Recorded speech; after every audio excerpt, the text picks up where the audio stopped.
भक्ति पितृभक्ति सिखाए। संतान मातृभक्ति और पितृभक्ति को, और माता पिता को भी एक वस्तु याद रखनी चाहिए कि अपने संतानों के प्रति क्या बर्ताव करना चाहिए। यह भी जरूरी है। देश काल बदल गया।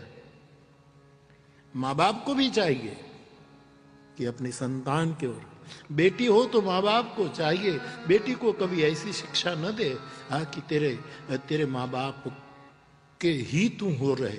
उसको ये भी शिक्षा दो कि अब हम तेरे माँ बाप नहीं हैं, तेरे सासू और ससुर ये तेरे माँ बाप है। रामायण क्या सिखाती है? पुत्री पवित्र किए तु। माँ बाप के घर बेटी होती है तो माँ बाप मानते हैं कि तू बेटी, तूने मेरा घर तो पवित्र किया है, लेकिन तू ससुराल में जाए तब ससुर का घर भी तू तार देना। ये दोनों सिखाए। माँ बाप का कर्तव्य अपनी बेटियों को ये सीख दे।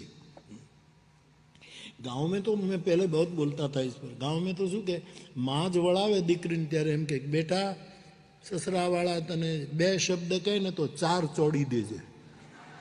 एनु कोई दिवस सरखું हाले नहीं साहेब। हाँ, अने वधारे जो कहीं कहे तो 3 वाग्यानी बसमां घरे वही आवजे। आ संसार बगाड़वानी रीत छे।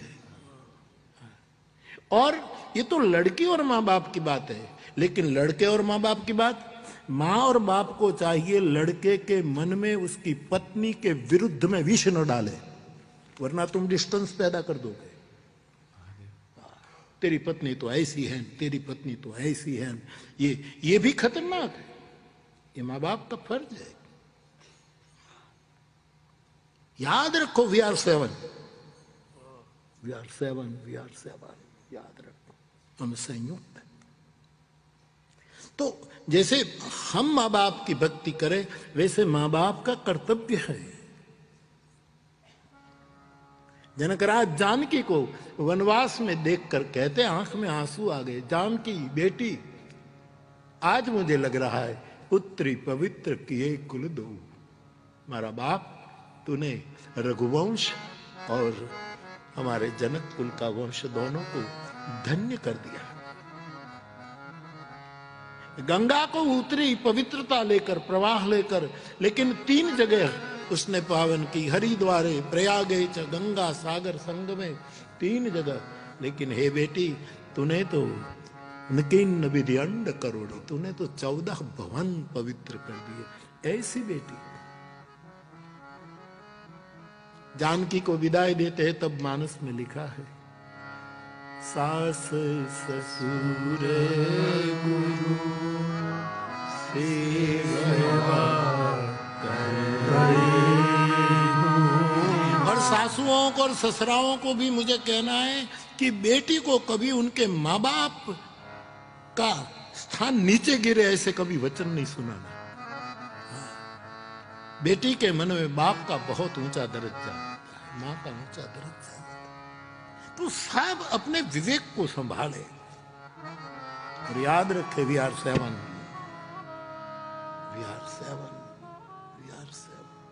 फिर देखो जिंदगी क्यों मजा।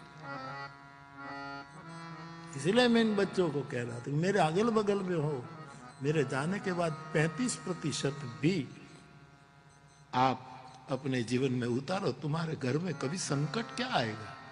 कल मुझे एक युवक ने लिखा, बापू शादी के बाद 7.5 बैठी थी। ये तो बधा ने बैठी थी। बोले शनिदेव की कैसे उपासना। कल मैंने इंग्लिश में था, टीना से पढ़वाया गाड़ी में। मैंने कहा थोड़ा बहुत मैं समझ पाया ये युवक क्या कहना चाहता है कि बापू 7.5 बैठी है। 750 लिखा ना, 7 ऐसा कुछ लिखा था। हाँ 7.5। तो बापू सत्य प्रेम और करुणा में कोई ताकत है? 7.5 हटा दे के फिर शनिदेव की उपासना करूं? भाई मैं कुछ नहीं कह सकता, लेकिन मैं इतना कहूंगा कि सत्य प्रेम और करुणा में गजब ताकत। तुम्हारी 7.5 क्या करेगी? सत्य बोल दो ना, 7.5 आधी निकल जाएगी। सच्चा बोलो, 2-3 दिन मुश्किल होगी, कहेगा कि तू ऐसा। और जब जी तुम्हारा प्रभाव बढ़ेगा, तुम्हारा प्रतिपक्ष तुम्हारा विरोध में आ जाएगा। ये नियम है। आदमी का जब प्रभाव बढ़ता है तो विरोध करने वाले इतनी मात्रा में प्रभावक हो जाते हैं। ये नियम है। सत्य कह दो कि यहां हमारी भूल हो गई है, चलो सॉरी, बात खत्म।